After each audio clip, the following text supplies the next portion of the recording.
Hello and welcome to another episode of the Theo Keeps Talking podcast, where you may laugh or you may learn. Available on Spotify, SoundCloud, and Apple Podcasts. My name is Theo, and the most important question of the day: how are you all doing?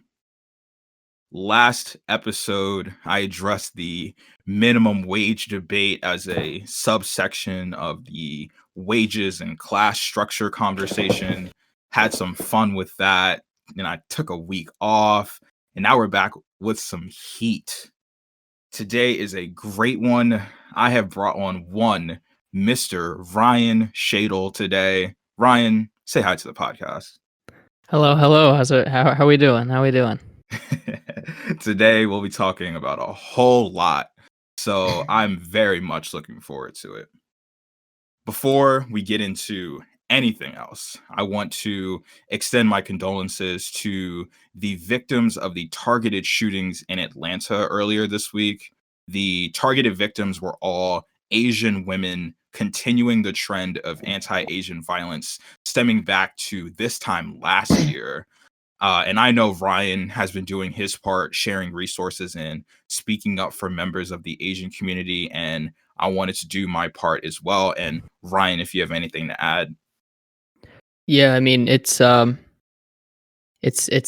that we were a part of a system that seems to play a lot of favorites. And it's not fair, and it's something that I know that I want to be on the right part of change. I want to be on the right part of history. I want to be I think our generation specifically is one that isn't going to let this continue. And if it's anybody that is going to put a foot down, it is our generation. So, as you said, my deepest condolences to everybody involved, and this is just something. There's more history that we have to live through than more that we have to grow from. So, I can't stress enough how sad it is and how unfortunate things like this, how often they occur. But we just gotta keep moving and keep our eyes focused ahead on what we want to change and what we want to improve, because we have the power to do so. Absolutely. And without a doubt, Ryan has been like a sensational ally to like all communities, all members, all communities, like ever since I met him. So definitely wanted to talk about that before we get into anything else.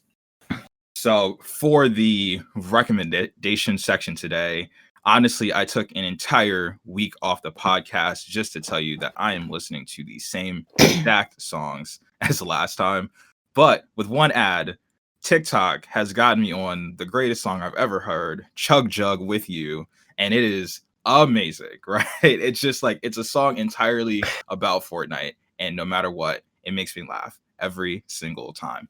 But other actual songs, Lemon Pepper Freestyle by Drake, featuring Rick Ross. My man Drizzy, top 3 charts on the Billboard 100 this week. Top 3 Killing it. spots. Killing it. Who else? Who else could do it like that? Then got Reckless by Aaron Ray, Slow Dancing in the Dark by Joji, and Last Time featuring Giveon featuring Snow Allegra. Shows I've been watching, we got some heat coming as well, but first been watching Last Chance U Basketball Edition on Netflix. It's been really, really, really good. But on top of that, the Justice League Zack Snyder cut came out today, and one Netflix documentary I watch like every time it comes out is F1 Formula One Drive to Survive. That comes out tomorrow. The 3rd season comes out tomorrow, so I'll definitely be checking that out. Then Attack on Titan, something wifey and I've been watching. It got delayed a week because there was an earthquake in Japan. From what I've heard, everyone's been okay. So, but just of course praying for everyone over there. But Attack on Titan, they're releasing 2 episodes this week, and I don't know if I'm ready for the despair I'm gonna feel, but the show is really good. Allie and I started a new show. It's called Horimiya. It's another anime.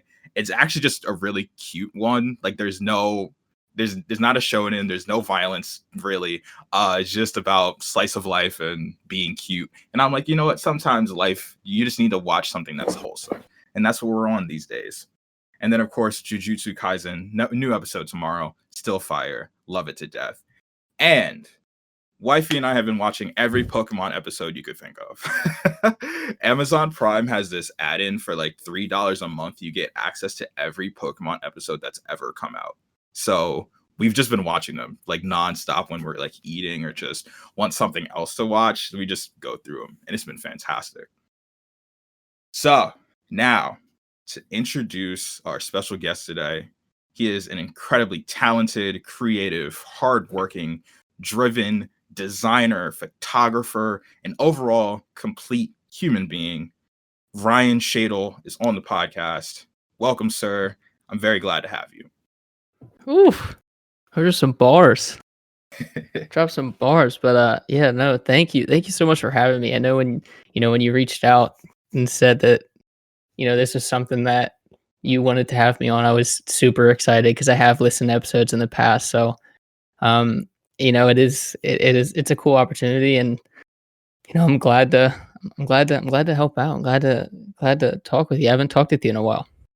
Yeah, it's been a minute. Last time it was warm outside. That's how we know how long it's been. Right? It was It was summer. warm. Yeah. But Ryan, just talk to the people about yourself. What do you do academically, professionally? Go through your hobbies, your recommendations, all that stuff. Go for it. Yeah, so my name's Ryan. I'm a graphic designer. I'm a senior design student at UMBC. Um, and yeah, I mean, I design for the Orioles, primarily for social. I have a focus in content creation, so I handle photography. Anything really. Yeah, so in my my hobbies, I design a lot. um I watch some TV shows, some movies. I'm usually not much of a TV movie person. If I'm watching anything, it's a lot of things. It's a lot of times it's on YouTube.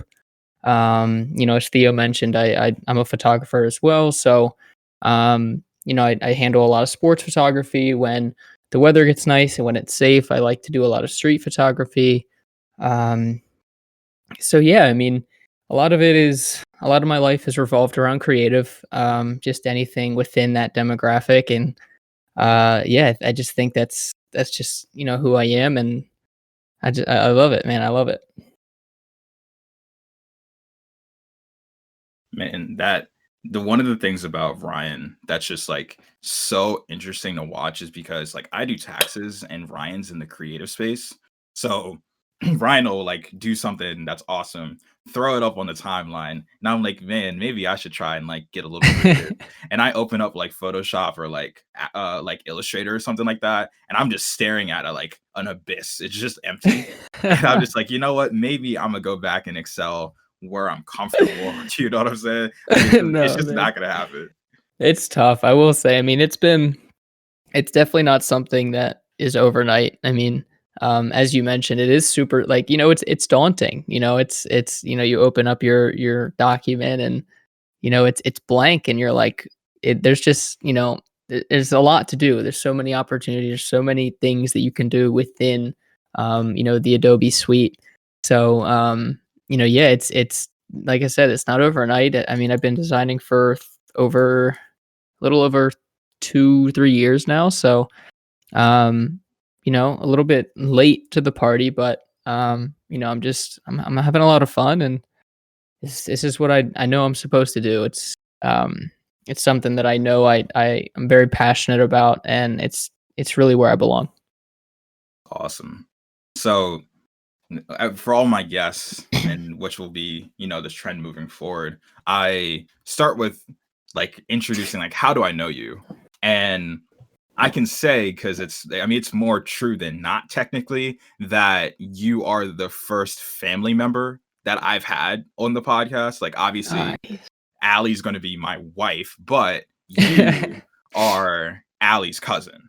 So you ostensibly are my cousin-in-law, and that's Right. how life is. It's not a surprise. There's no, I'm going to marry Allie. We all know this. There's Yeah, no, that's you been know, no. there's no new information coming from that. So I met Ryan. It was summer or so, 2015. We went to your house. Right. And I mean, obviously when you're like the new one in, you're meeting like a bunch of new people all at the same time. And it's just like, who am I gonna see once a year? Who am I gonna see more than once a year? Who am I never Yeah. gonna see again? Right. But I remember like went to your house, you have like a basketball court in your backyard. And I was thinking, I fit right in. I fit right in already. And then here's Ryan, and I'm like, all right, we're just like shooting around, and like Ryan's just not missing. And I'm like, oh, this is a little different. I'm not gonna be out here authoritatively asserting my low post 5'10" dominance, you know what I'm saying? Like Ryan's just shooting and he's not missing. And I was like, what a maybe just maybe Theo, you have your work cut out for you. But we've went on like vacations together. I mean, we're all over each other's socials and stuff like that. So Yeah. it was only a matter of time before like I was gonna have you on. Like I made a really quick list like a while ago. I was like, okay, who do I want on? And like you were right there. So Nice. I was like, let's just do it. But do you remember like really at all when like I met you, like from your perspective? Yeah, I do partially. Um, I do remember it was definitely in the summer, Yeah. because I remember uh the family came over and um that would like it was a big deal for us because we were like, oh my god, like because I mean I don't Allie never had a boyfriend. No, So I not was like, not "Oh, this really. is cool." I was stoked about it because I was like, "Oh, this is really cool." Like we're gonna have like because at the time it was like me, Tyler, which is my brother, and Allie. Those were really like the only three people in the similar age demographic in our family. So I was like, "Oh, cool." We'll add somebody else to the mix, which is gonna be super fun.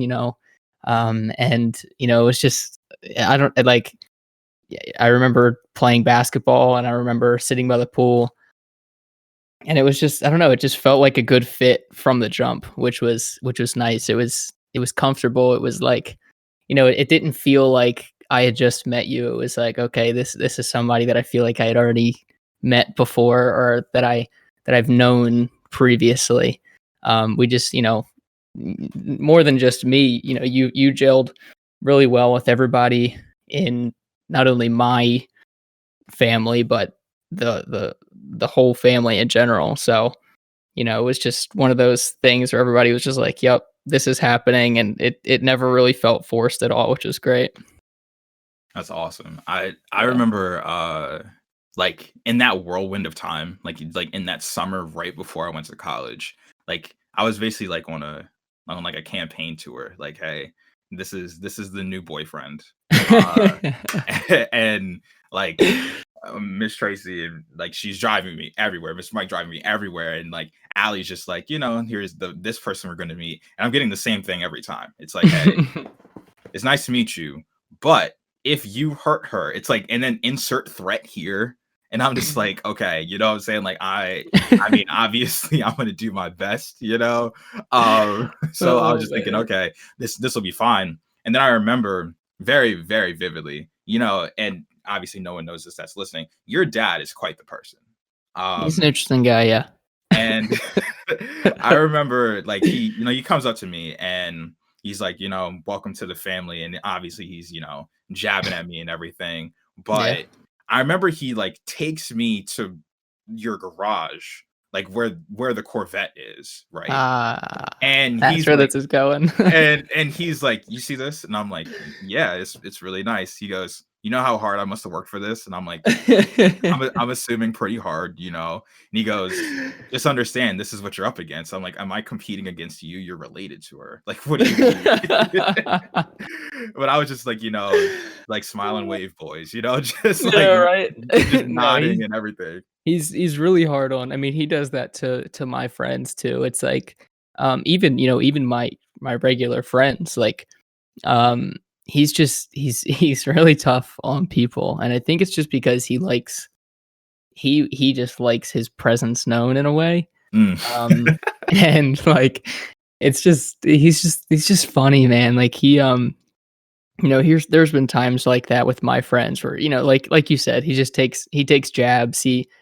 He's ultimately pretty hard on people that are like new around the crew, so to say. So, um, the fact that, I mean, you could even say now, like, now that the whole like introduction to the family is over, whenever that ended.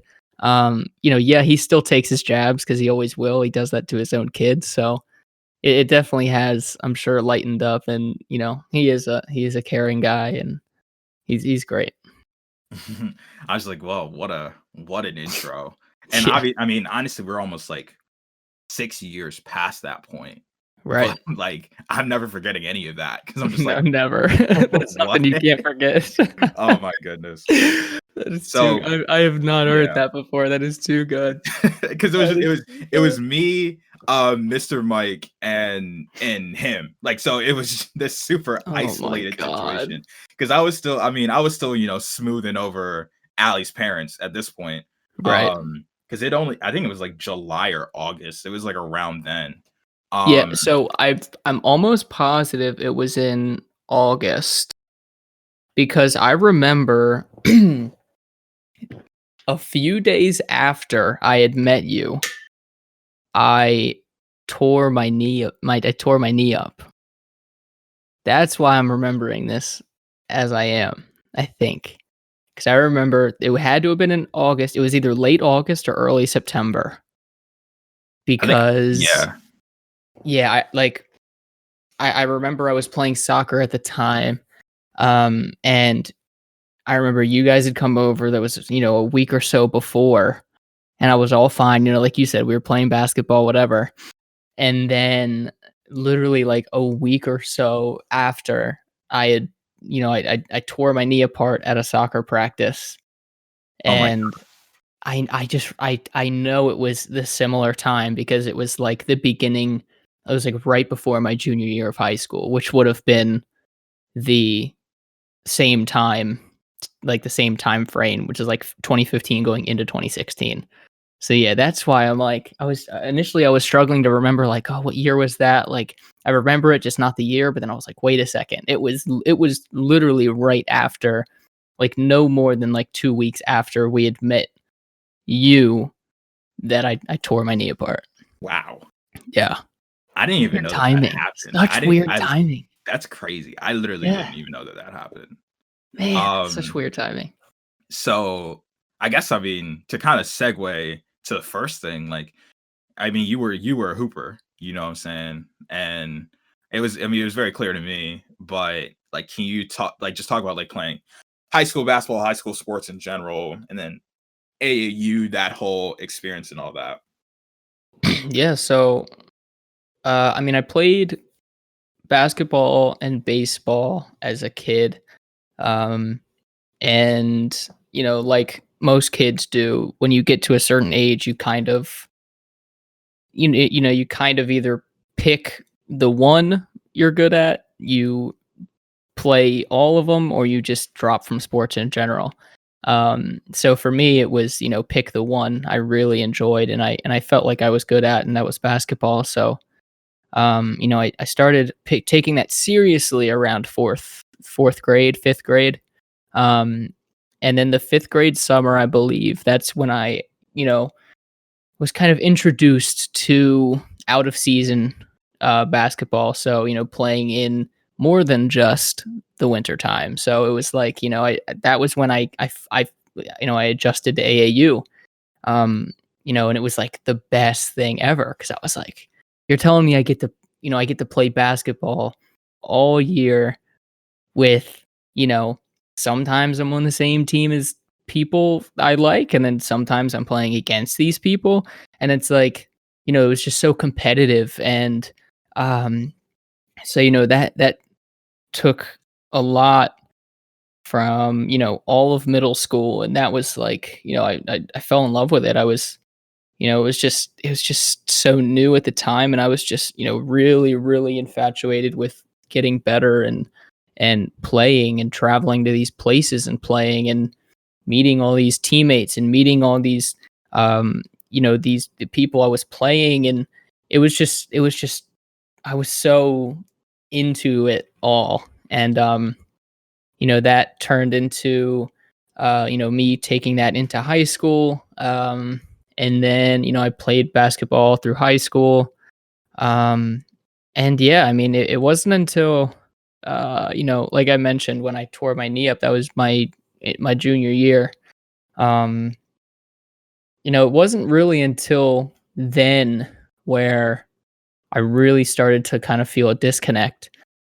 Because, freshman and sophomore year, I mean, freshman year, end of the season, I got brought up to varsity. And then sophomore year we had a coaching change. So that was that was kind of like a step back in a way.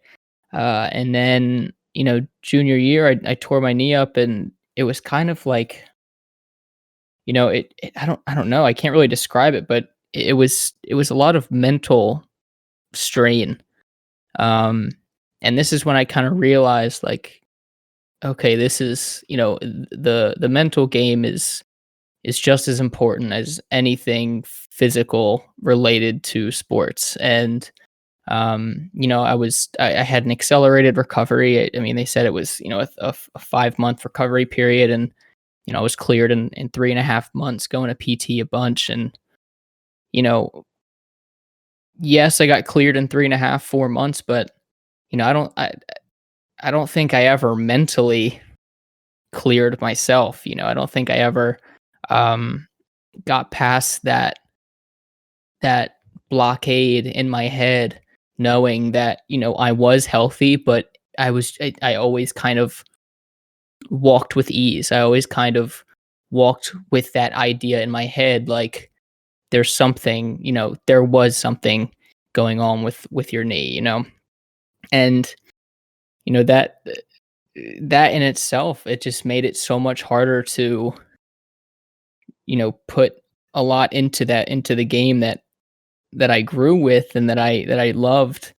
It just, it just turned me away, and it sucked. And it was such a tough feeling to accept. Because, I did combat it in a way. I was constantly telling myself, like, no, no, you're gonna be fine. Like, you're gonna, it's just an injury. It happens to everybody. But, I think once I kind of came to accept the fact that it probably wasn't gonna work, and I wasn't gonna play at the next level, things became a little bit easier because I wasn't as worried about it. I wasn't as stressed about it. And there are, obviously, I still look back and I'm like, I wish I could go back and instill some things I learned now back then. Because I've done so much research on mental health and injury recovery. Um and it's just like, it's infatuating how much is out there when you want to actually look and find it. So, obviously, I have some regrets because I do believe that I could have played at the next level. I'm not going to sit here and say I would have been, a crazy D1 player. But um, I think I did have a chance. And it just wasn't supposed to happen. So, but yeah, no, I to this day I love basketball. It's my favorite sport to watch. It's my favorite sport to play every now and then. It'll always have that special place. And I can never get enough of it. So I can never say more positive things about that sport. That's for sure.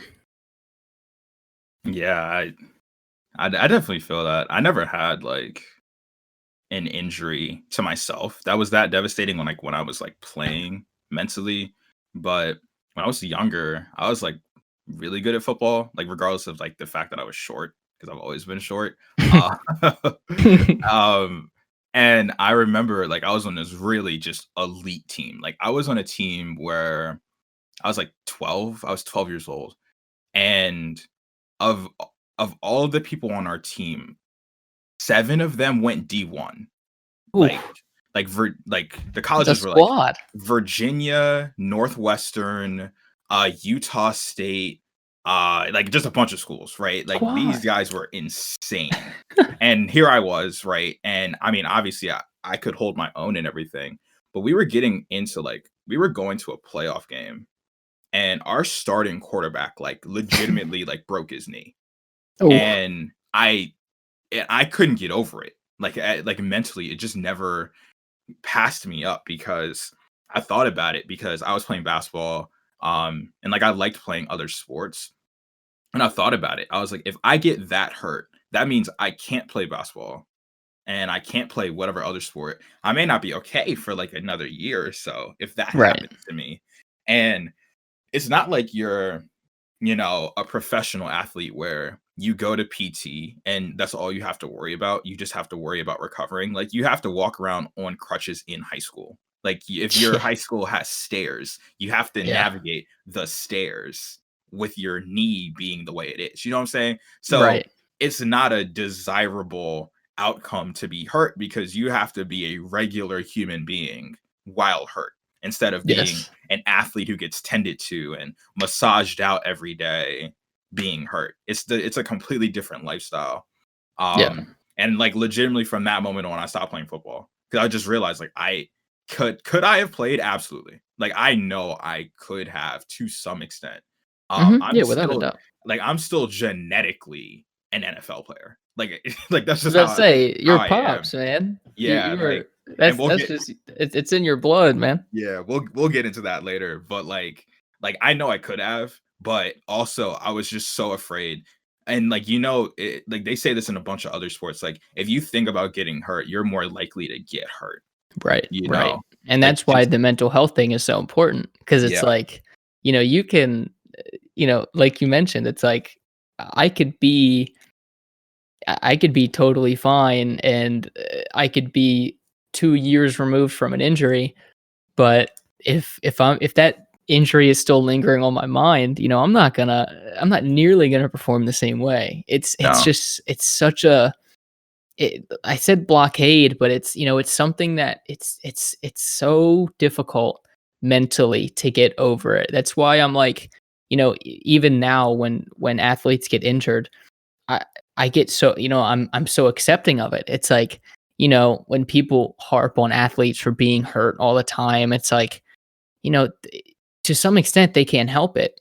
Um, and that's something that I think, when we have these athletes getting hurt often, instead of, these teams just signing them anyway and then just having them play and continue to work and all that, like, I think that, yeah, it's great to send them to these team doctors that are often great and are top of the line, but I think they need to go to special like mental health specialists too. It's a whole different game, like whole different ball game off of the field, off of the court, everything. And I mean, I've noticed more of it, but I definitely think that's something that needs to be introduced even more because I don't Yeah, think it is no enough. doubt. So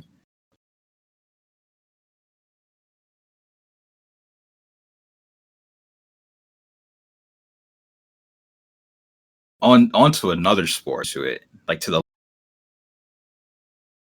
level that you are now. I think I got bit pretty hard by the bug when I got a golf course, the one that I Yeah, live yeah. next to. Um, so it was, you know, being around it,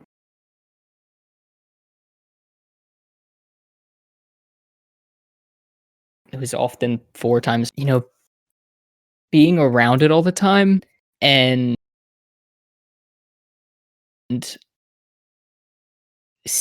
took me about a month. Like,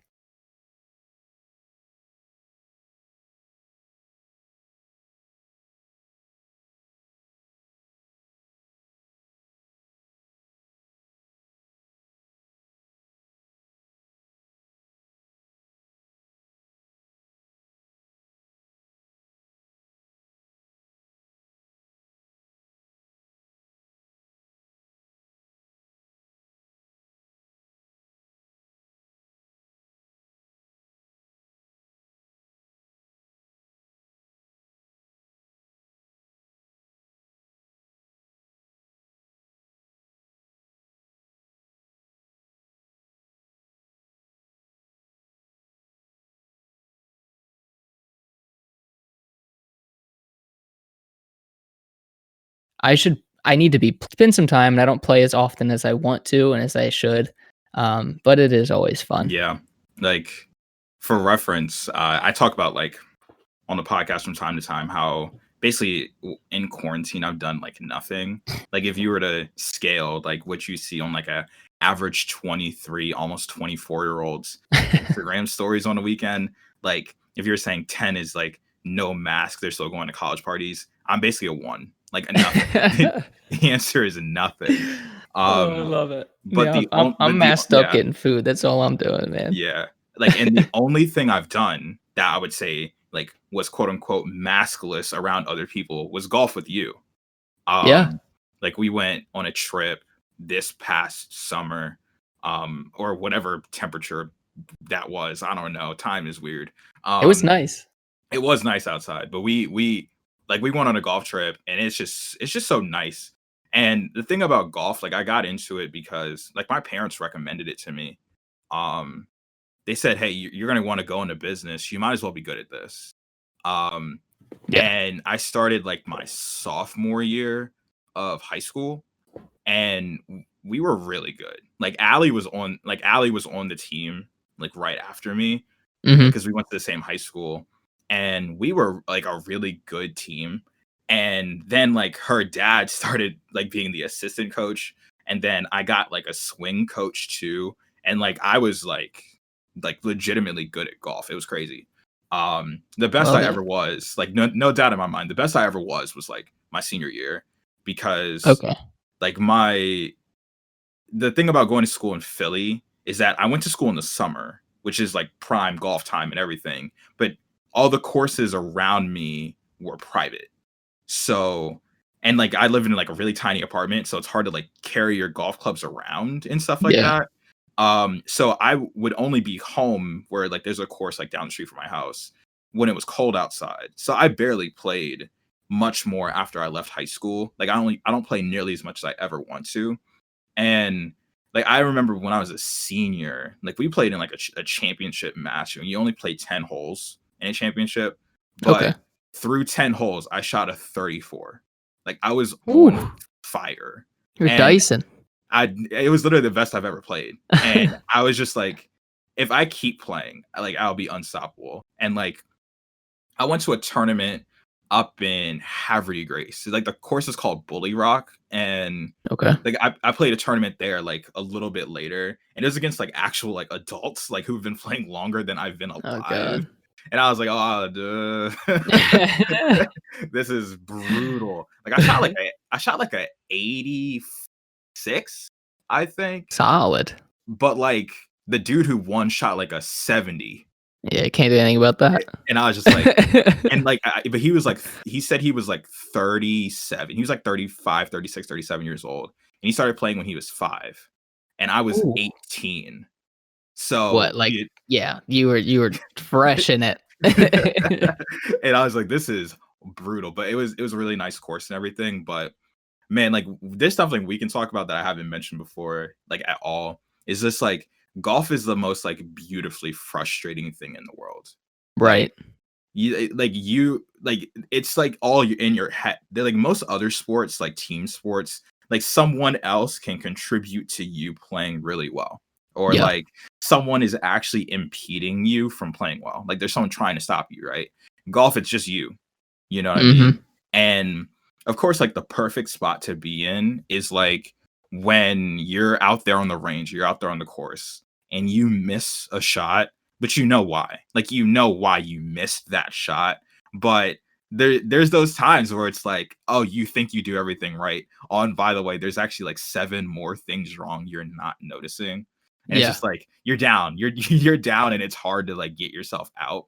But Yeah, when you hit and a you wouldn't yeah, notice it. That's the tough part. It's like yeah, there's like you mentioned, there's things that you'll be doing in your swing that you won't know until you set your phone up and then you look at what your swing looks like from behind you, in front of you, to the side of you. It's like there's things that you like your body does uncontrollably that you need to teach your body to not do or to do to a better degree. yeah.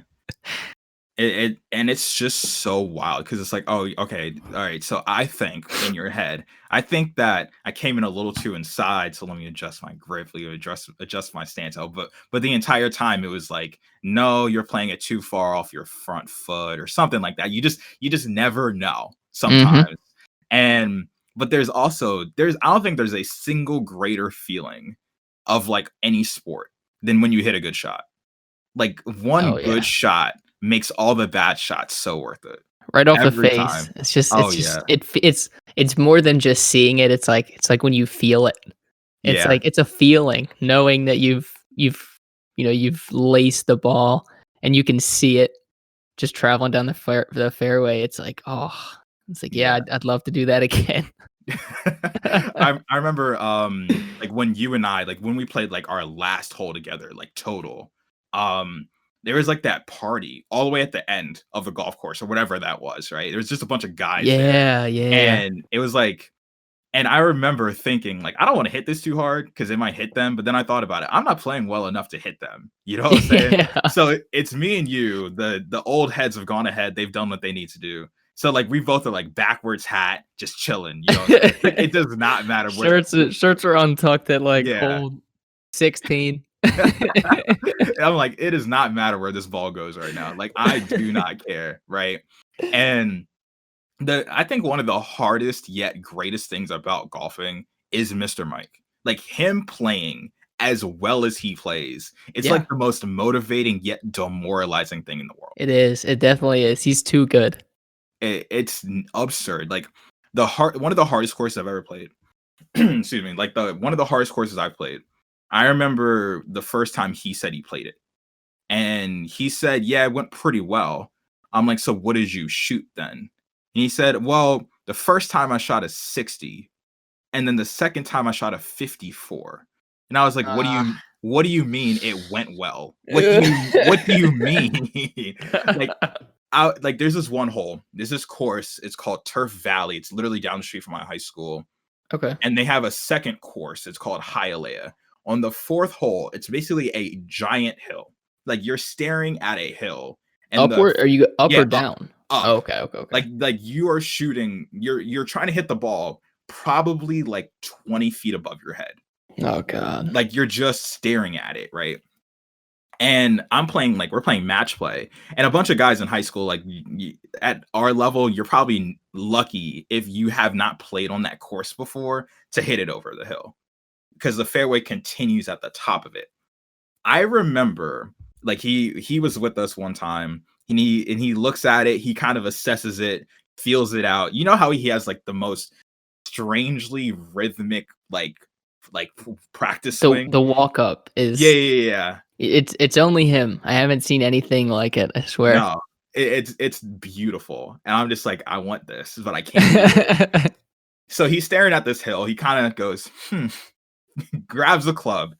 He puts it on the green, on the hardest Oh hole my I've ever god. played in my life. Like, and this is at our home course. I've I'm not hit this like surprised. 21, 22 times at this point. I've There's not seen an this ounce of hole. me that's surprised. And I'm just like, why? Why does this happen every single time? And it's a lovely benefit that like every time we like, buddy up in golf that he'll pick me, obviously, because like I'm going to be his son-in-law. So like there's a slight, like pull there. But Yeah. I'm like every time I'm like, your dad will play well and you'll play well. And I'm just like, what do I need to do here? You know what I'm saying? Like Yeah, over because usually yeah, we it's play best crazy. ball.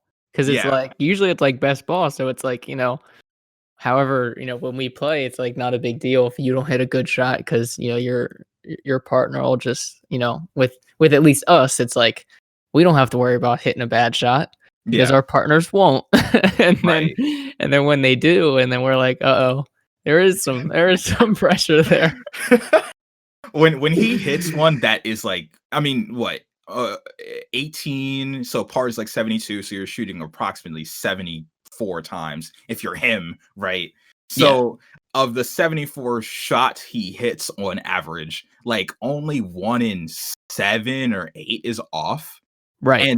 And more often than not, they're like only 20 yards and in. It's very rare he's missing Yeah, his anything. off Yeah. is most people's good shot, just Yeah. to clear that up. And I'm just like, so like he'll be like, "Yo, go Theo, do your thing," and I'm like, "Well, I can do whatever I want." You know what I'm Yes, saying? that's Like, the best feeling is going up after your partner hits a great shot because it's yeah, like, I didn't wanna be ambitious, but I guess now I have no choice. right. Like, Like, you've given me no choice. exactly. Like, what I mean, what other opportunity is there to hit a ball no matter how hard you want to hit it, right? Yes. But when he hits a bad shot, I'm like, "Oh Lord, oh no." I didn't sign up for this. Oh my goodness. But golfing is just it's just such a great time, especially because like you and I have like really good music taste, I would say. So like Yeah, no, definitely. we bring the speaker, we're vibing, right? And it's just a great time. And Yeah, it's and the carts are funny. usually Yeah. close too. Yeah, yeah, The yeah. carts are usually close, so we're like, whatever you put on, I'll hear, and vice versa. So it's like it's a good dynamic. It always is. It always will Right. be, I'm sure. It's so nice. So I want to get into yourself, your career, and all that. So like designing, photography, and we can even like lump this in with like your first few opportunities that came as a part. Like you're part of like UMBC's like athletic program designing, and then you were with Slam magazine, and now you're with the Orioles. So like all of that, just like how did all of that just start chaining together? Oh man. Well, I started at like a marketing job. It was summer going into my junior year of college, and I was, my freshman and sophomore year, I went to a lot of sporting events, and it was just a lot of fun. Sophomore year was the year that, UMBC beat Virginia. Um, so it was like, UMBC sports were fun and whatnot. And then that's, sophomore year was my first year where I realized like, okay, I'm gonna be, I want to be a graphic designer. Because freshman year I was a computer science student. So sophomore year came around and I was like, yeah, I'm gonna be a graphic designer. And then I wasn't that good yet, so I was like, I still wanna. I'm still learning. I'm still, picking things up, and I didn't think it was. I didn't think UMBC had designers. I didn't think they had anything. I was just like, yep, I like watching the sports. So, summer going into my junior year came around and I was working at Under Armour, like a retail Under Armour gig. And there was a marketing job, it was for a marketing designer, and I got it and it was fun. It was, it was definitely good to have because I learned a lot of fundamentals and foundational elements that I will continue to take with me. Um, but then I was like going into my junior year first semester, I was like, I really do belong in sports. Like marketing was cool, but there were days where I was like, man, I don't feel like doing this. Like what's the point of making something for this company like a flyer that nobody's gonna see? Like I want things to be seen by everybody. Like I love sports. I need to be around sports. I couldn't necessarily make it in sports um for my ability of playing, but maybe creative can take me there. So, I reached out to UMB. I had a mutual connection to UMBC athletics, and he was like, "Hey, they're looking for a designer. Like, do you, you know, do you want to try and get it?" And I was like, "Yeah, of course. Like, please sign me up.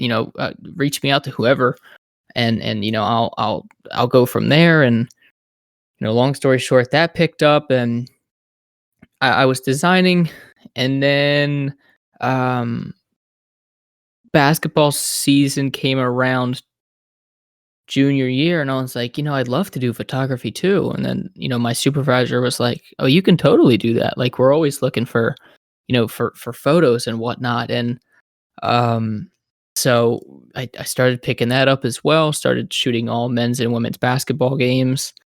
All of at least the men's players, they would recognize me game after game, and then they would, this was pre-COVID. They were like, "Hey, like, send me my photos, send me my photos."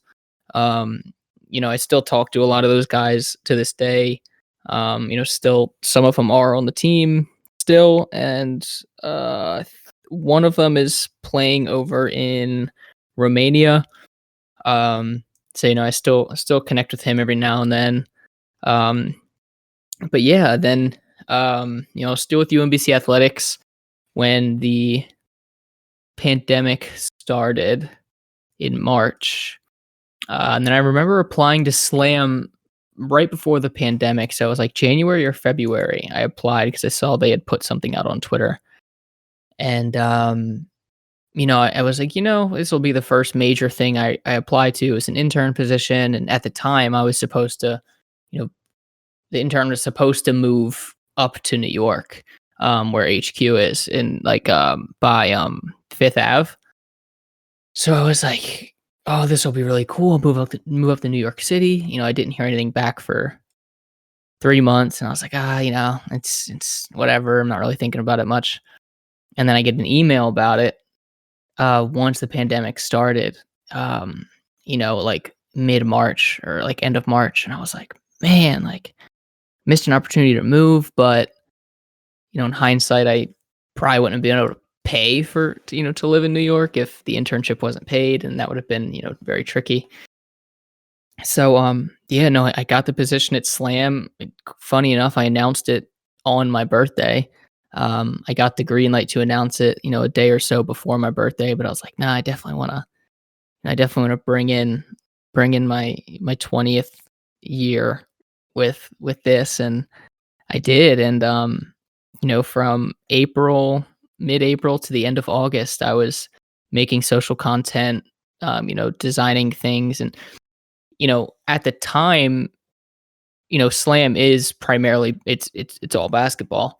And I mean, we have our outlets, we have gaming, we have um all forms of basketball. We have high school, we have men's, women's at every level. We have professional, obviously, and within that collegiate, and like I mentioned, high school. So it's like I was designing for all pages, the merchandise page, everything. And it was really cool because it was like a media company. So like we didn't play favorites. It was like, you know, hey, we have Kawhi Leonard's birthday is coming up. We need a graphic for him. Or Dame Lillard's birthday is coming up. We need a birthday graphic. We need like Candace Parker and uh oh my gosh, I'm blanking on her name. Gianna Taurasi and all the goats. And I was like, oh, this is so cool. Like and it didn't really set, like, I knew the magnitude of Slam. Like I knew that they had millions and millions of followers, and I was like, this is really cool. And I remember the first time I was tasked with a LeBron graphic. It was for Slam Kicks, and it was when they were releasing the LeBron 7 graffiti. And I was at my girlfriend's house, and I was like, it kind of hit me. I was like, LeBron likes things on Slam's page. And I was like, dude, if he would like this is all I need. Like, this is all the validation I need ever. Like, I don't care about anything if I get a like from LeBron because he's my favorite athlete. So, I start designing, I start making it. A few iterations later, it's put out on Slam Kicks. And dude, every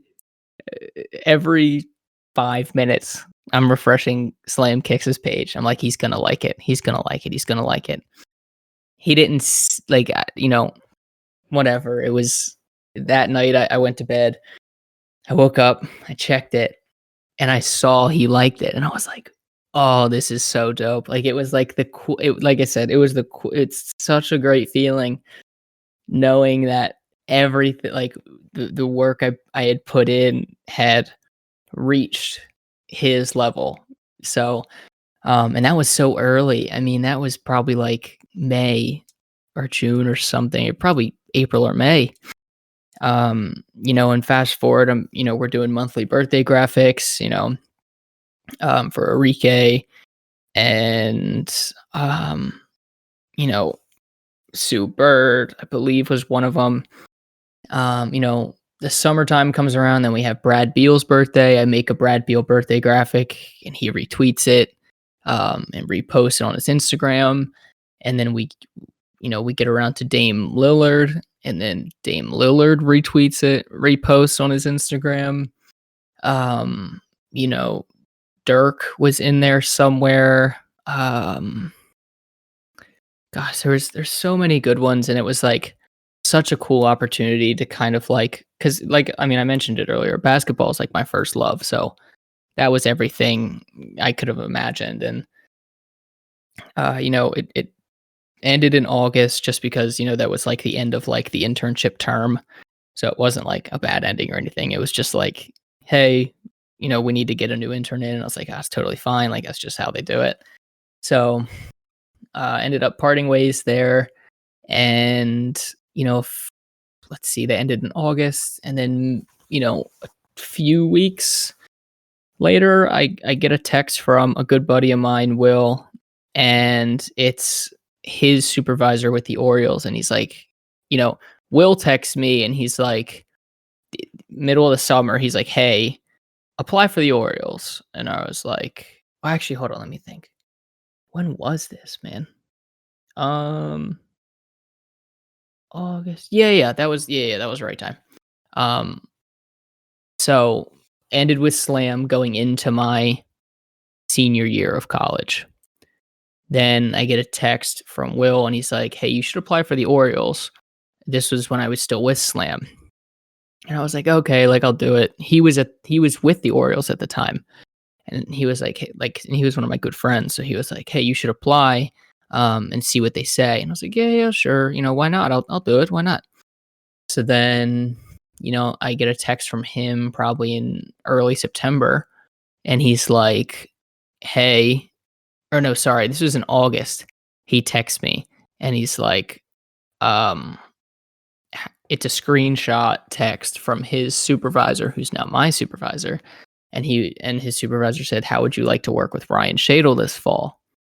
And Will sent that to me, and I was like freaking out. I was buzzing because I was like, "Oh my gosh, like I'm gonna be working for a pro team, let alone like my childhood pro team. Like this is like I grew up on Orioles baseball, so it's like this is the team of teams for me."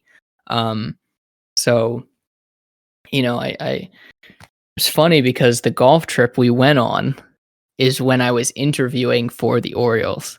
So end of August is when it was like the 29th or the 30th is when I took the interview call. And it was, it was right after our first day. So it was that Friday. Um, right after our round, I had a Zoom call on the phone on the way home to the house that we rented out in that neighborhood that we were in. Um, yeah, I took the call in the car, and then literally that weekend, I had a creative project to do. So on top of playing 2 more rounds of 18, um, there was a creative project due on Monday that I needed to finish that I got tasked with on Friday. So it was basically just like, a graphic or 3 graphics. It was a social graphic, a website graphic, and then just like a header. And I did it, and I eventually heard back, and they wanted to bring me on. Um, that one I announced on my sister's birthday, funny enough. So September 23rd, I announced that one. And yeah, something about it, job announcements on birthdays. I don't know, but if that's the case, then my birthday's coming up here soon. So maybe there's something else that I don't know about yet, but yeah, no, but I've been with the Orioles now since then. Still creating social content. Um, still doing everything and, excited for the season to start. Opening day, we have April 1st. So it's coming up. It's in, 2 weeks just about. So I'm excited. I'm eager to create content for the season, because when I was brought on before, the off season had just begun. So it was, it's definitely a lot of angst in a way because I'm like, I really want to put out great things. I really want to, we're doing we're making the style guide essentially, and we're making our social brand guide that we want to put out. And it's just, it's pressure in a way because, I have high expectations for myself and for the creative team. Like I want us to really be put on a platform. Like I want us to be one of the better creative teams in the MLB. So, I have a lot of things I want to do. I have a lot of goals I want to reach, and I'm glad to be doing it with a team that means a lot to me. So, yeah, I know I said a lot there, but that's pretty much the entire creative journey there. So, it's been a lot of fun, and I've been applying to a bunch of different places and trying to find my next gig that'll be full time and that'll most likely be my next home. So, and more than just a work home, this will most likely be my next real home. So, yeah, definitely a lot going on here in my last semester of college, but I just gotta take it a day at a time. That is an awesome story. Like Yeah. like no, I had no idea that you were So many on layers, man. yeah, like that you were on that call like right as we were like golfing and stuff like that. Yeah, You I left the course. swear. We left and I took the call in my dad's car on the way back to the house. Like I was so nervous the entire first day of golfing because I was like, I really have to interview for a dream position and I have to play golf. Like that, no, that shouldn't happen on the same day, let alone that was the first time I'd played golf in months. So I was like, this already isn't gonna be a great day of golf, but I also have to do this huge career thing right after. So, oh man, it was wild. It's awesome. Yeah. So unlike some of unlike the first two guests I have, this actually isn't your first podcast. I don't know how many it's been, but I do know that I listened to one you were on a little bit ago, and you were discussing mental health in the sports industry. Oh yeah, that Um, was that was Josh. Shout out to yeah, Josh. He's great. yeah, so I checked that out. I'm like, okay, Ryan. I mean, I already knew I wanted you on, but I'm like, he'll be a great fit. I know this is gonna go well. So they talk about just like that experience and just in general, like mental health as a digital content creator, and especially in the sports industry. Yeah, I mean, just to sum it up, it's being creative's hard. Um, just in general, you could wake up and you don't feel creative. Like there's days where you wake up and you're like, okay, I have school, I have this, I have family things, I have real life things that I have to do. And then on top of that, like I have to be creative. I have to create something that people will like. I have to create something that speaks for me and my ability to create. Um, so mental health, I mean, I'm just speaking for the creative field because I haven't been introduced to any other fields for the most part, but mental health in the creative field it's just so taxing. Um, it's I love it, don't get me wrong, like I love what I do as I mentioned and it's something I know I belong in, but it's tough and anybody that is aspiring to do anything related to the creative world, you're not alone in it. Every creative goes through it, everybody goes through it. So, I mean, it's definitely something that, I could sit here and say everything that I do to get through it, and, there's things that I don't even have answers for. But at the end of the day, I'm not gonna be able to tell somebody what's gonna work for them. So me listening to music instrumentals of songs as opposed to actual songs, to kind of like, if I were to be on that song, what would I say? What would I do? That kind of gets me going. That kind of picks my brain apart. Or, you know, um, I spend hours on Pinterest. So seeing inspiration on Pinterest, or, um, you mentioned earlier, Last Chance You. I just watched that as well. But like TV shows and movies, old TV shows and movies, you can kind of watch and get some inspiration from. So it's really just an ongoing game of finding inspiration and finding that drive to create, because the passion, you'll know if that'll always be there. You'll know how passionate you are, but that ability to create, you just, you don't have to necessarily find it every day, but oftentimes you are going to be tasked to kind of like channel it when you don't think it's there. So, all in all, I think mental health is important, and I think there are times where people don't speak enough about it, and it is like, obviously, with our generation it's gotten so much better. The narrative has completely flipped, and it's becoming so much more of a topic of discussion, and it's becoming so much more important to discuss and prioritize, which is, I can't speak on how important that is. um but it's just, it should be valued. Everybody's mental health should be valued. um Even as people, like, we're more than just the jobs we do. We're more than just, you know the things we make, the actions we perform. We're people. We live, we breathe, and we have to go through things. Everybody goes through separate things. So everybody's mental health is important, and nobody should be shortchanged. No doubt. That was like when I was listening to you. I mean, obviously, the general average person has more and more, I would say, like a connection with their own mental health these days. But when you put it into perspective, especially considering you are creating content publicly, like you Yeah. can see that people directly like like have opinions on your individual output. It's Yeah. like it's crazy. Like I've never had to do that before. Like the most average criticism I get is something I hand to like my senior at work. You know what I'm saying? Like I've never had something like that, and you do it on a consistent basis. And social media like comment sections are Toxic.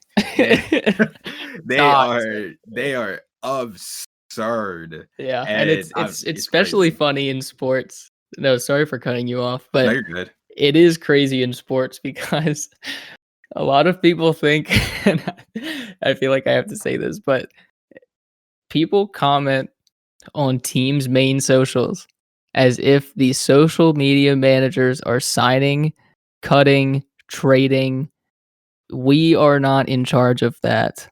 We just engage fans with the team. We create content for you, for the team. We are your link to the team. We love the team. You love the team. Don't take it out on us, please. We can't get your player. We can't. I promise you, there's nothing. There is not much. I don't want to say nothing, but there isn't much that a videographer, a creative director, that we can't recruit your player. So please just enjoy what we do and just watch the sports, please. Oh man. Ugh. One of my favorite kind of instances of that is like when someone on Twitter is like they're replaying or they posted like a comment from somebody else, like they're a news reporter and they posted the video of the person saying something that's stupid, and the person who posted it gets ratioed to death. Like it's like they're getting all the hate. And I'm like, and they're the one who just literally put the video of the They other didn't person deserve up that. there, you know? Like I remember the guy who like very relevant like the guy, like the police chief or whatever was saying about like, oh, the guy had a bad day, but someone else put it up. Like the police chief didn't put it on his own Twitter. And like the newscaster who put it on their Twitter got absolutely roasted, just Yeah. completely cooked. And I'm like, they didn't do this. Dude, They're just nobody's safe. like Nobody is they're safe. just showing you what someone else said, and they're getting torched. Yeah. But that's just so funny, especially like Instagram comment sections. Oh my god. Instagram's worse than Twitter. Yeah, Because no doubt. Instagram comment sections you can't like search for. You can't go through an Instagram comment section and like search for something.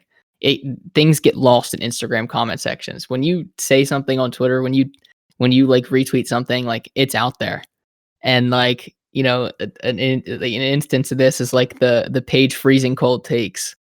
Yeah, They're I love them for what they are, and for anybody that doesn't know, they basically just retweet things that were said in the past that in sports related things, um, that were totally wrong at the time. Well, were totally subjective at the time, but turned out very bad or turned out wrong. And they kind of just like bring this humorous aspect to like, yeah, not everybody is right all the time, or not everything works out as it should. So that's yeah, kind of an instance of that, where Twitter is definitely more of a, it isn't quite as safe as Instagram is in regards to trolls and whatnot. absolutely. Um, so wanted to get into another thing, like just something we have in common. You and I are both Cowboys fans. Yeah, we Um, do share that, don't we? we do, We share that and burden, don't we? uh, and I want to know from your perspective before I get into mine, why are you yourself, someone who's young and free to make life's decisions, why are you a Cowboys fan? Oh my god. It sounds so bad, 'cause it sounds like I made, like, a terrible life decision. It sounds like I've just signed myself up for failure from the jump. Um, yeah, it's my dad. My dad was a Cowboys fan since he was, I don't know, probably, like, 4 or 5. Um, and growing up, I was always in a Cowboys jersey. I was always watching Sports Center and watching Cowboys games, watching football in general, so you know, by the time he had picked up the Cowboys, the Ravens didn't exist. So, you know, and I think he picked him up just because he liked like, the helmet or something. He liked the star on the helmet or something simple like that, and he had kind of passed the torch on to me. And growing up, when I was young, when I really got into it, that was, the changing of the guard from like Drew Bledsoe to Tony Romo. So Tony Romo was like the first Cowboy I ever like fell in love with. So it was like, Romo, and it was like young Jason Witten. And it was like Miles Austin and like Marion Barber and oh my gosh, who else? Like Patrick Creighton and Roy Williams and all of these, guys that people probably have no idea who I'm talking about, but I know you will. Um, but it's like, that is kind of where it started, and I just kind of like fell into the trap. And here I am many, many years later, still cheering with the same enthusiasm as I once did. Some things never change, I guess, when it comes to playoff success. But it is what it is. This is what we this is what was brought onto us. Yeah. So I'm not trying to start anything because you have your own family and all that, but I'm just gonna put this out there. The reason why your dad's a Cowboys fan is, from what I've heard, is not what you told me. Really? Yeah. It was either Nana or Miss Tracy who Okay. said the reason why your dad is a Cowboys fan Oh, I think I know where this is is going. because of the cheerleaders. I had a feeling that's where that was going. And I mean, they told me that a little bit ago. Like it was more recently than not. Okay. But like when I heard that, I was like, huh, I'm gonna have to get down to the bottom of this. I'm like, oh, what a holistic reason. Uh, Unreal.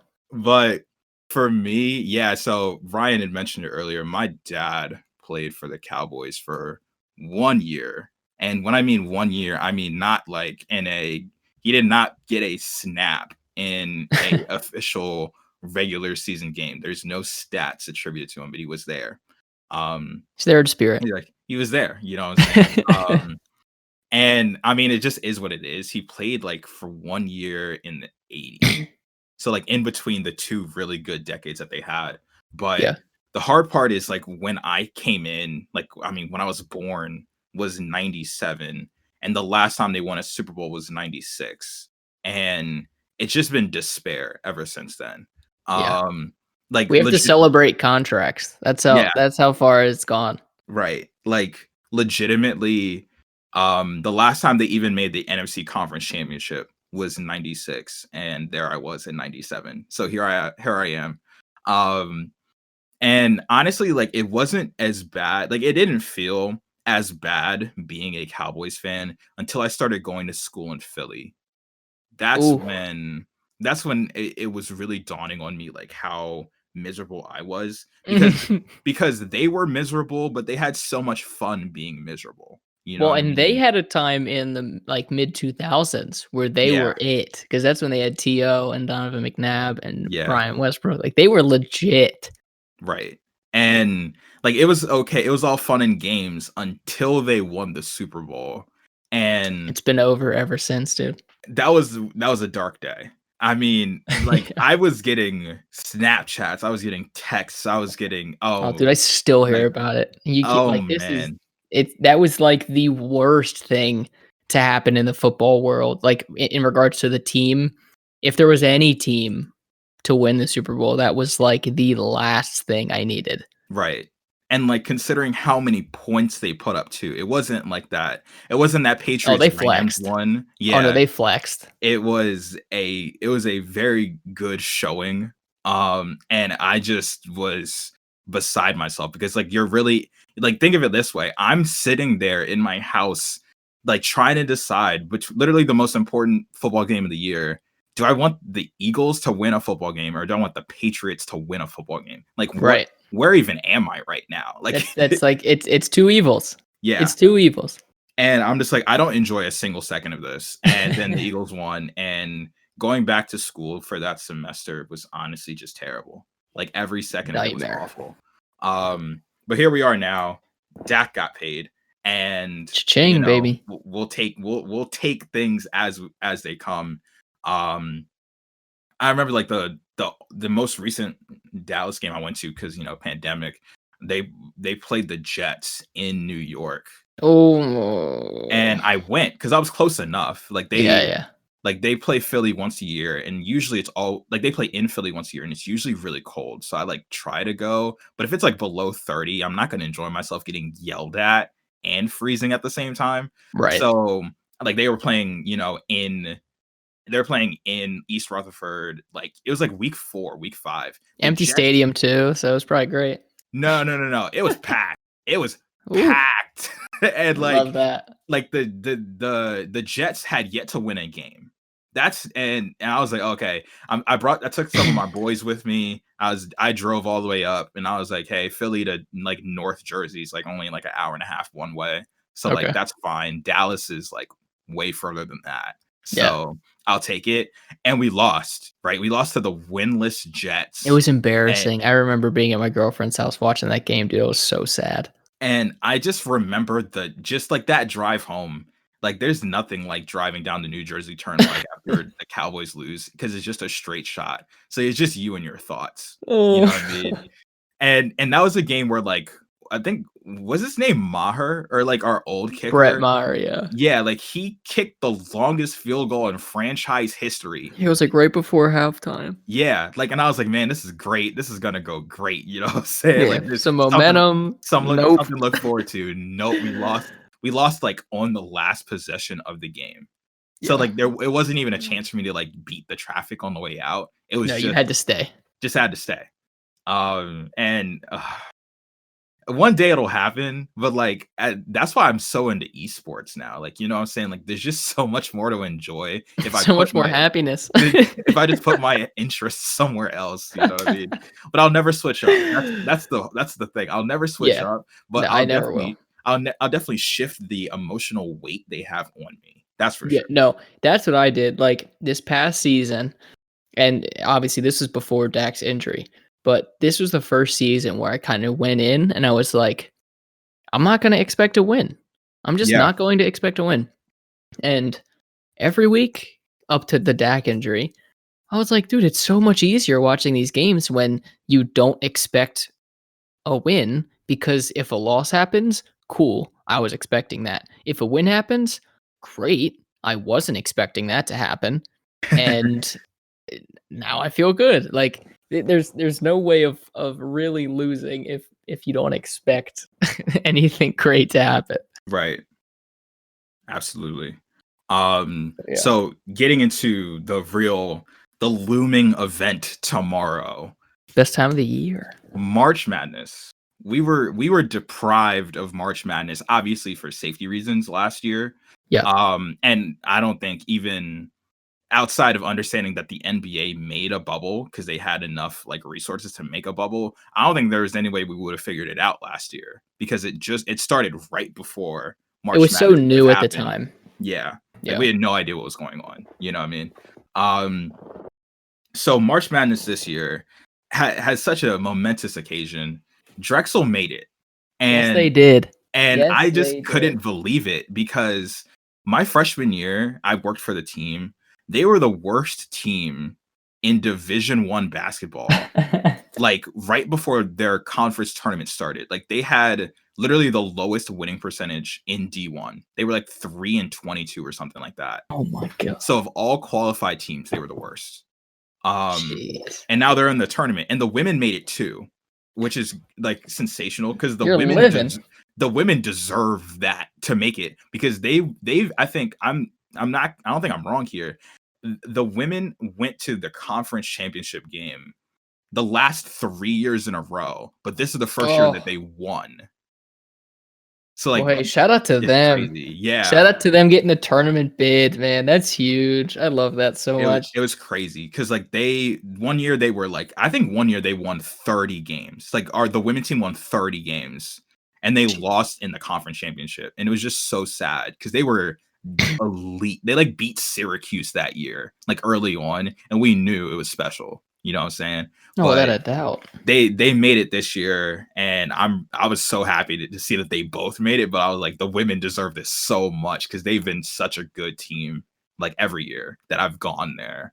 But Drexel got put up against Illinois, and Of all the well, one seeds, that's like the yeah. second worst I was just thinking like, to be okay, against. Like it's you so want the hard Michigan here. matchup, right? Like Yes, exactly, right? Because I remember very it was burned into my brain. I didn't watch but so much college basketball. I was just trying to watch for players that I knew. So like I watched some Oklahoma State, I watched some Gonzaga, but I definitely remember when Michigan played Illinois at Michigan. So this was a home game for Michigan, and Illinois made them look really bad.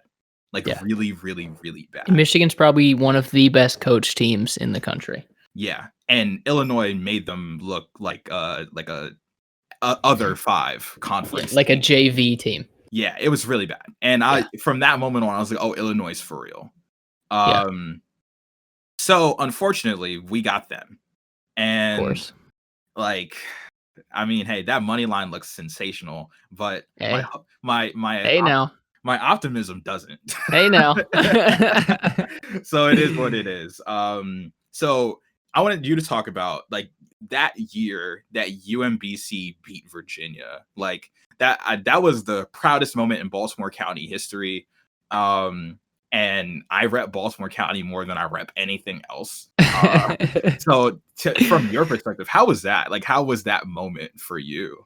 Oh man. I mean, like I said, at the time I wasn't working for UMBC, which sucks because if I was, I would have been at the game most likely.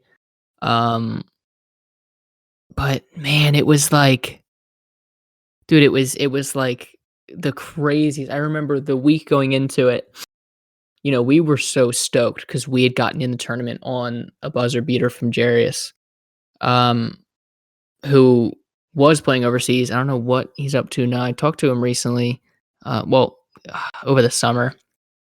And he's doing well. I think he's at home, like back in Silver Spring. So, um, you know, he's just he was going crazy, and we got our bid. We beat Vermont, which is like our big rival because we usually were like the two most competitive teams in that conference over the last like 3-4 years.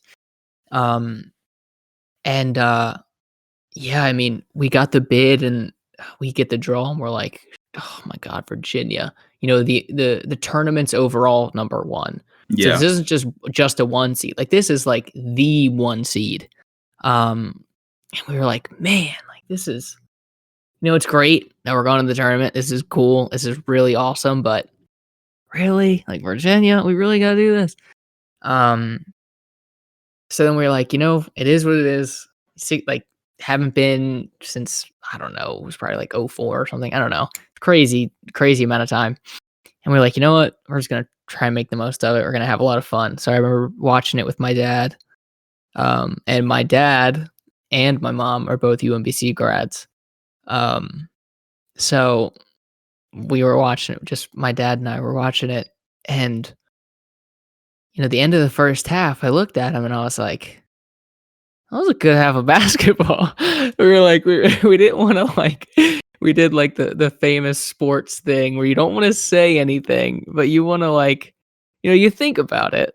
So we looked at each other and we were like, yeah, that was a pretty good half of basketball. Yeah, yeah, yeah, good, good, good. And then we just stopped talking. Like we just didn't say anything else for the rest of the halftime because we were like, that was good. That was fun. Second half, here we go.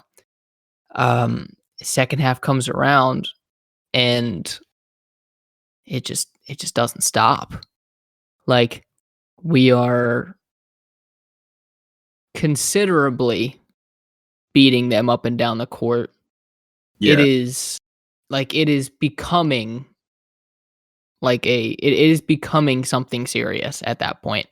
And we're like I look at my dad when we're up, I don't know, we're up like 10 at one point. And I look at my dad and I'm like, nah, don't worry about it. Like the entire game, I was like, Virginia will come back. Virginia will come back. Because like I said, with the Cowboys thing, I am a trained professional at not wanting to get myself upset. Mm. So I don't expect much when things of this stature happen because I don't want to get let down.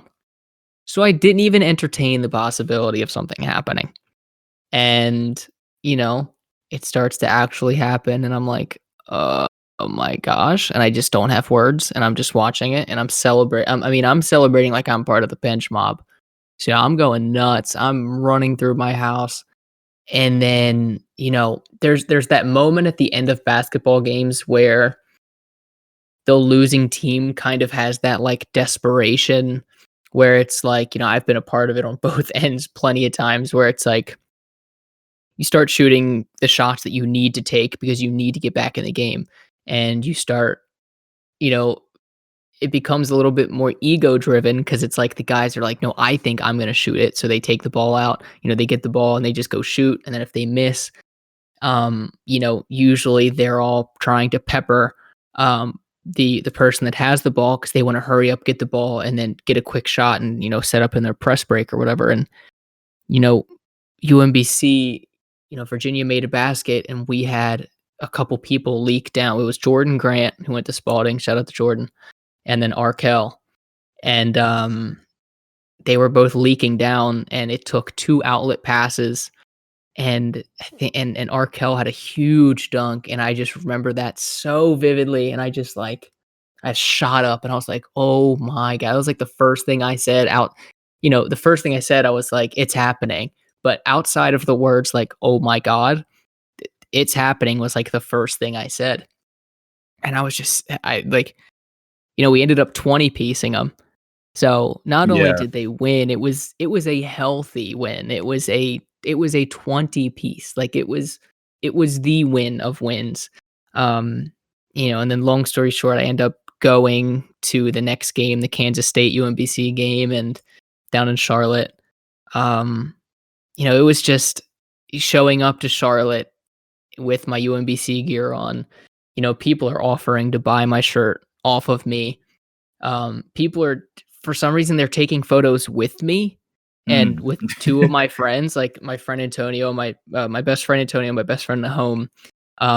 We're just walking through the venue because it's where the Charlotte Hornets play, Yeah.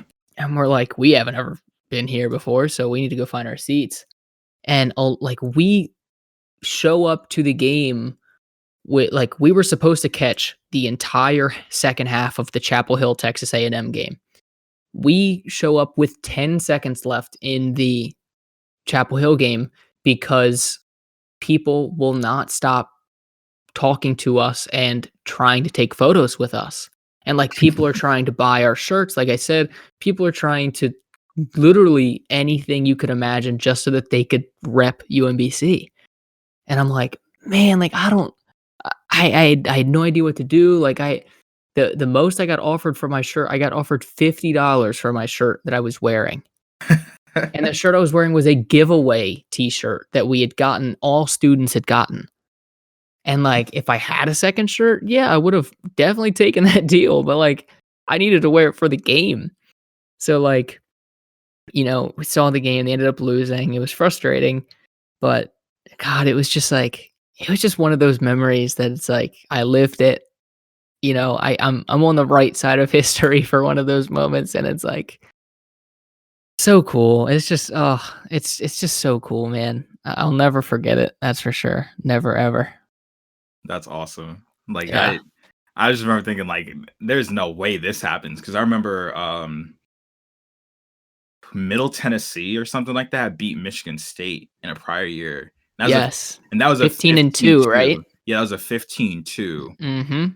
But I was like, man, 16-1 sounds wilder than wild, Like, Yeah. We were the first men's team to do it. So yeah, yeah, people yeah. often make that mistake, and it frustrates me.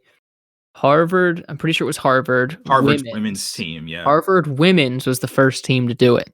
We Yeah. were not the first team to do it. Harvard women's was. We were the first men's team. They were the first women's team. They were the first team to do it. We are the first men's team. That's just, a lot of people make that mistake, and it's like, no, we're not taking that anymore. We're not taking those mistakes anymore because that knowledge is out there. At Yeah. that point, if you don't know that, like, you know what I mean? Like, that's you not wanting to know it, you know? Mhm. Yeah, it was crazy, but Wild. um UMBC they they give me almost a little too much hope, you know what I mean? Yeah. Because like I'm like 16-1, it can happen. But I literally watched Illinois embarrass Michigan. And Bro, I'm telling you, uh Virginia was good too. I don't know, man. Illinois, I think Illinois is like top 5 in adjusted net rating or something like that because their defensive ratings like top 5 and their offense ratings like top 10. Yeah, And I've I'm been like, looking a bunch into that Ken Palm stuff. Ken This Palm. year's the Oh, first year I've heard about Ken Palm, and I was like, how have I never known about this? And yeah. why am I just now learning? Me and Ken Palm and I have been getting along quite nicely recently. Retweet Uh, to that, man. like just great insight. But just off the top of your head, or if you have it in front of you, what are you thinking? What are you looking at this tournament? What outcomes are you seeing? Any upsets? What are you thinking? Yeah, so this today was actually like my compile day is what I call it. So basically I go through every team in the tournament. I look at data, I look at stats, and Ken Palm, I look at all the Ken Palm data, and I write down what I think. I write down what I've seen all year because I'm a basketball enthusiast. So I watch college basketball, I watch the NBA, I watch everything. So, I write a lot of player tendencies. I write this, I write that, and not that I'm saying that I'm a bracketologist. I just love the game. I know things about the game that the casual watcher won't know, just because I was around it for so long and I love it. And I love Gonzaga. I the tournament often favors teams that have guard play. So, if you have elite guard play, you're gonna last longer in the tournament than a team that has one elite big. Um, it's just how the tournament is. We look back at past years, the tournament and its longevity, it favors teams with guards and great guards. So Gonzaga is going to be a tough task because they do have good guards. They have Jalen Suggs, who I think is one of the best players this season. Yeah. I think he should be taken top 3, top 5, and he's a stud. But they have two great bigs, two really good guards, and then a center that's just a beast. So, I love Gonzaga. I like Baylor. They have probably the best guards that are all on the same team. I forget their names. I know there's Maceo Teague, but I forget the other two. Mitchell. Yeah. So their guards, they probably have the best guards on a roster. They have 3 guards that are just lights out. That are just better than so many teams. So I like Baylor. I'm not huge on Iowa. Sadly, I do like Illinois a lot. But they're a well-rounded team to an extent, and they got hot at a good time. And I think that's a key with the tournament is when you do a bracket or when you're just watching it, you've got to look for the teams that get hot at the right time. Virginia Tech is a team that was playing well, but they didn't get so hot and they got hit by COVID and it was tough for them to rebound and they haven't quite rebounded. So, I'm not as trigger happy on Virginia Tech as a lot of people are.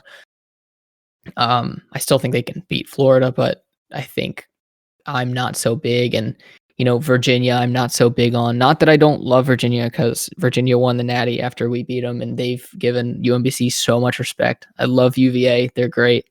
But the whole COVID situation with them is just really hard to get behind in regards to like picking them to make an extended run, because I don't know what that's like. So I can't sit here and say I'm confident in them as a team when I don't even know how many players that they're going to field. So, I know you're going to ask me. So my national championship, I have 2 main brackets. I have Gonzaga winning them both. Okay. But my right side of the bracket, my first outcome was Illinois. And then I have a second outcome where it is Ohio State. Okay. I have them getting hot and, doing the right things. And I there are some surprises in there. I think UConn is solid. I think Alabama is stacked when they can hit the threes that they take. I think USC is good, but again, it comes down to guard play, and I think that's why UConn has a lot of play. I think if UConn is able to beat Maryland and then beat Bama, I think they can. I think they can make a really deep run. And I know UConn is everybody's Cinderella right now, so yeah. Try not to give them too much because everybody's been pumping them. So, I think, like I said, anybody that's filling out a bracket or if anyone's just watching, the teams with elite guard play will stay, and the teams that don't will get bounced. One last thing, Winthrop is going to be a fun team to watch. Winthrop has a good first round matchup. I think it's Villanova. Yeah. And then they get Purdue, most likely Purdue in the second round. Winthrop could have some fun in this tournament. It's a shame because I think that they're going to have to play Illinois to some extent, assuming Drexel doesn't win. Yes. Big if true. But No, I think that Winthrop could have some fun, prior to them running into a much healthier team. But yeah, I think Winthrop is going to be a lot of fun. So yeah, That's that's what I solid. got. That's what I got. So basically what I did was figure, okay, I don't necessarily think that I'm picking the best team to win. I'm picking the best bracket to win. Right. So I just did data. Like ESPN has 37.5% of people saying Gonzaga is going to win. Yep. And That's so much, by the way. yeah, Like just over a third of people's brackets are on one team to win. Like that is an absurd number. right. And I'm just thinking, well, if I'm trying to win, I can't be in that 37.5%. Like that's just how it is. It's that DFS mindset where it's like, Yeah. I gotta pick a unique lineup. Right. So what I did was I don't have too many upsets that are crazy, I would say. Okay. Like in my Elite 8, every single 2 seeds there. Every single one of them.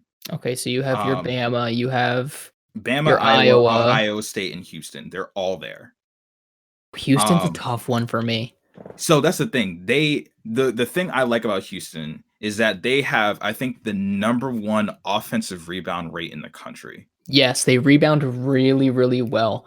But Yeah. they when they struggle, what do I have on them? It is brick city. What do I have on them?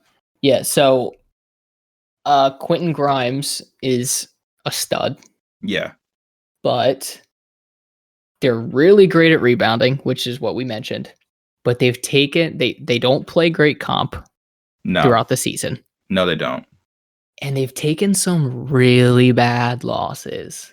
Like Tulsa, yeah, East Carolina. Not saying the schools are bad, ECU. but like they, a 2 seed in the tournament shouldn't be losing those games, man. Nah. And that's the thing. Like, I feel like San Diego State is such a high leverage win if they win. Like, San Diego State, if all things go through, San Diego State is seeing West Virginia in the round of 32, and I think they can win that. And then they would play Houston. And I think, I'm impressed by Houston because if you can control the flow of the game by not letting the other team get the ball back, it doesn't matter how ugly it gets sometimes. Like, right. I watched Butler play UConn, and that was the ugliest championship game I've ever seen in my life. And it was all just about rebounding. That's all it was, the entire game. So I'm thinking, I think Houston would put up a really good fight against Illinois, but I still think Illinois is just way too good. But what I have is I have Gonzaga losing to Iowa. And the reason why is not because I think Iowa's better. I don't think they're better. I'm just trying to win. You know what I mean? Oh, definitely. And like if you ask me who's gonna win, like I'd be like, okay, Gonzaga's probably gonna end up playing someone like Illinois or Baylor or something like that. But like I also think it's kind of hard for a team to be completely perfect. Like that hasn't happened in so long. And there's a reason why that hasn't happened. Like think of all sports. Like think of like football. There's a reason. Like expectations weigh a lot harder than what people think. It's tough. And Jalen Suggs is that dude. I remember watching him. You remember how like Bronny's freshman season at Sierra Canyon, every single game was on ESPN. Like every single one. They knew you would watch. They knew we would, and we did. Sierra Canyon played Minnehaha, where Jalen Suggs went. And I remember thinking, like, oh, no one can guard this dude. Like, no one can guard this dude. No, like, it's crazy.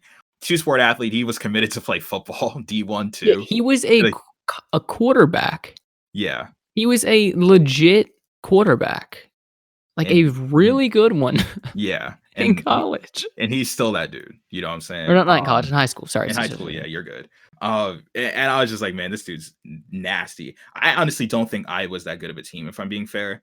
Like, but I have this really bad habit where I just can't trust Kansas anymore. It just I can't do it. happen. I have them losing I think I have them losing in the round of 32 or I have them losing to USC, wherever Okay. that is. Yeah, that's in the round of 32. I have them Yeah. losing to Iowa in the Sweet 16.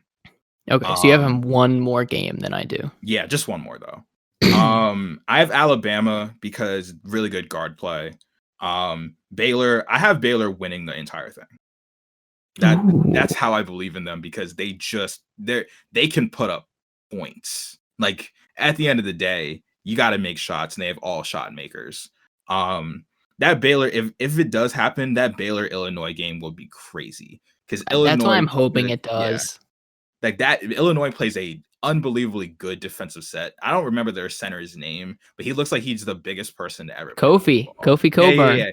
He like Michigan has a big dude like that too. That dude made that Michigan center look tiny. Yeah, I'm like, what is going on? Kofi's a dude. I swear, like there are some players where you watch them and it's like, oh, they're a great player, right? But like there's some players where you're like, no, that's not a bad. Like that dude was not. He's not a human. Yeah, Like he's a different breed. Like Zion is one of those dudes where he's just a different. Like you watch some of these players and you're like, no, that's a different breed. Like that's not a person. That's not like they were that's like a test tube. Like that was yeah, somebody that was like genetically modified to be an athlete or just that big. Like that he's insane. yeah. Insane. It's crazy. I have Michigan losing to Colorado. I'm not big on Michigan either. If they just didn't, not. At the very least, if they didn't lose to Colorado, I would have them lose to Alabama. Like, I'm not putting them in the Final Four. I love Juwan Howard so much, but that team is not the team I like for any of this. I agree. They don't have livers either, which is huge. Yeah, they don't. But I mean, there's not too many crazy upsets. I'm just trying to get the math right. This is the first time I've ever gone by math instead of me actually watching college basketball. Like normally I watch literally every game and I just go off of what I see and go from there, to which technically that's never worked before. The only time I ever won a bracket challenge was like, I was like in 5th grade. Like that's the last time I won one outright. Hey, you gotta do something different though. You know what I mean? So legitimately, I just think that if I were to say, okay, Theo, your eye test, you may love college basketball, but you may know basketball on like an X and O's and efficiency number standpoint better than the average human being, but that doesn't make you win this tournament. You know what I mean? No, like you got to be that, and you're right. It is the game of being different. It is like it's literally, like I said, it's just like fantasy sports where it's like you're doing a daily fantasy lineup for like a tournament, and it's like I know Russell Westbrook's gonna ball, but can I pay down for somebody that is unique and that could have a higher ceiling? It's like you're going for the highest of ceilings, and it's like with that mentality, it's like you either hit and you hit everything or you miss everywhere. Like there's no middle ground. It's high ceiling, low floor. Right. Like I do like what's the point in coming in 4th? You know what I mean? There's no point. Like go out swinging. I want last or first. Literally, yes. Go out swinging. You know what I mean? If you're putting money in, you're only in the money like at 2nd place, basically. You know what I'm saying? So it's like, what's the point of doing normal? So I have Baylor playing Alabama in most of the brackets I've done. And then the other ones, I actually flipped Iowa for who was it? For Virginia, even though I don't think they're gonna be that good. So it's just a weird one, but I have such faith in the South or the Midwest winning, like either Baylor, Illinois, or Ohio State getting to the championship and winning. Like, I feel like that section of the bracket is way more stacked than the Gonzaga, Michigan, Kansas side of the bracket. You know what I mean? Yeah, no, what's the top right? Is it the South? Yeah, well, I'm doing this on an app, so I have no idea. Top right, I forget what the I think that's the South. I think. Let's see. Let's look it up. Yeah, it's the South. It's the South. Okay. The South is so hard. Yeah. The South is very, very hard to pick where you want to go because like there's just a lot of tricky games in there. Like there's games like uh, Florida Virginia Tech. There's games like Texas Tech Utah State, or like I said, Winthrop. And then you have North Carolina and Wisconsin, which is going to be Yeah. one of the weirdest games ever. Like the weirdest, because both teams aren't great. Yeah. It's just That like was tough. there's so many ones where I'm like, this could be good, close, bad, not good at all. And Right. and it's all in the South. Like the ones where I had the most questions of like which one of these teams becomes a championship team. Like it really stemmed from, do I really really believe in the Big Ten making these other teams like Ken Palm rating, adjusted net efficiency for competition, whatever, like all those numbers. The Big Ten Yeah. has like 10 teams in here. Yeah, So the I'm Big like, Ten is the most represented conference, right? yeah, they have like 9 or 10 teams in. And Yeah, I'm that's like, nuts. does that mean they're all good, or do they all just boost themselves in? Right. So Like the ACC. The ACC stinks now. right. So it's like, are these ACC teams? We can't look at them the same way, because Chapel Right. Hill isn't a 20-win team. Duke isn't a 20-win team. Florida State, as good as they are, like they were beating up on a bad ACC this year. Yeah, like North Carolina looks like food. You know what I Yeah, mean? Like it's literally. crazy. All they And do is rebound. yeah. That's all they got. The second I saw that potential either Georgetown, Florida State, or that Colorado, Florida State matchup, I was like, oh, easy. Yep. Easy. You know what I mean? And that's even if the feisty UNC Greensboro Spartans don't get to them Hey, first. You know now. what I'm saying? Hey, now. It's a 13 seed, right? Yeah. They're a 13, yeah. Come on now. Yes, sir. But it should be fun. I'm really looking forward to the madness. It's there's nothing like it every single year. Yeah, there's nothing that compares. That's why I said it's the best time of the year, because the NBA, as you know, it's getting saturated. It's getting to the point where it's like, yep, we know what team is going to be there.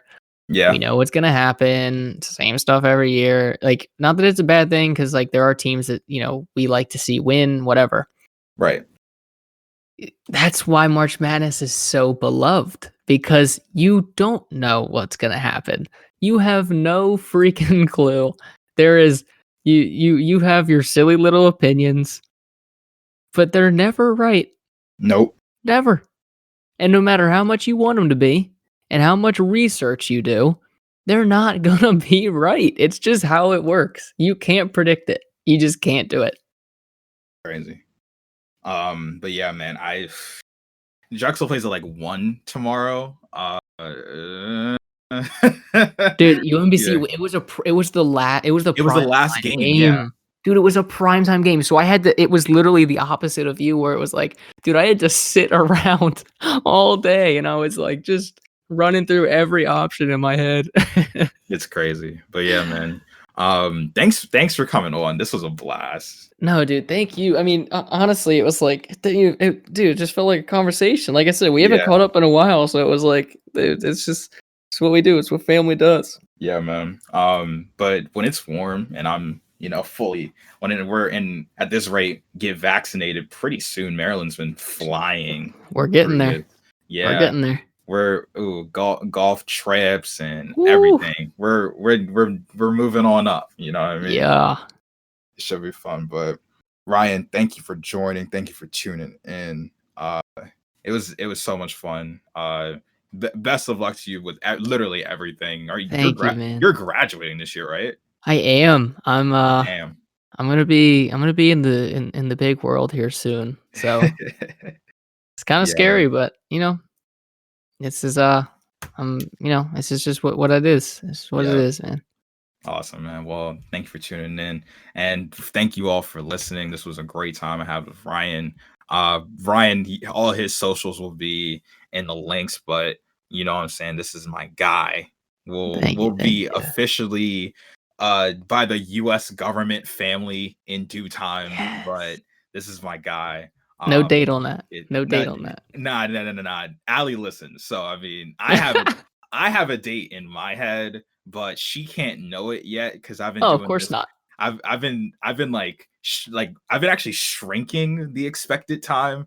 Like when I Oh, was no. younger, like a year, like 2 years ago, it was gonna be like way out there. Like it was gonna be for a while because I was like, I'm gonna get my paper up so we can like go crazy with it. And Right. I just thought about it. I was like, why not just Do do it it? now. You know? So it'll be in due time. It won't be that. No, It for won't be sure. like it won't be too far. You know what I'm saying? No, But yeah, definitely. it'll Definitely. you'll know. Everyone will know. You know Let's what go. I'm saying? Yeah. Yeah, of course. No, I'm excited. I'm Yes, excited. sir. But yeah, man, hope you have a good evening, good rest of your time. I'll be catching Yeah, up with you, no doubt about it. of course. Yeah, I'll definitely see you soon and stay healthy, stay optimistic, and, keep doing you, man. Absolutely. Thank you so much. Thank you all for tuning in. It's been another fantastic episode. Please stay safe, wear your mask if you need to, catch up Mask on some up. sleep, stay hydrated, you know what I'm saying? Get that And vitamin C. absolutely. And hopefully Drexel does something absurd Let's tomorrow go. for the 1 benefit p.m. of myself, but not to the benefit of my bracket in the slightest. It does not matter. Right. But thank you for tuning in. Hope you all have a safe evening, afternoon, day, whatever. And I'll catch you all next time.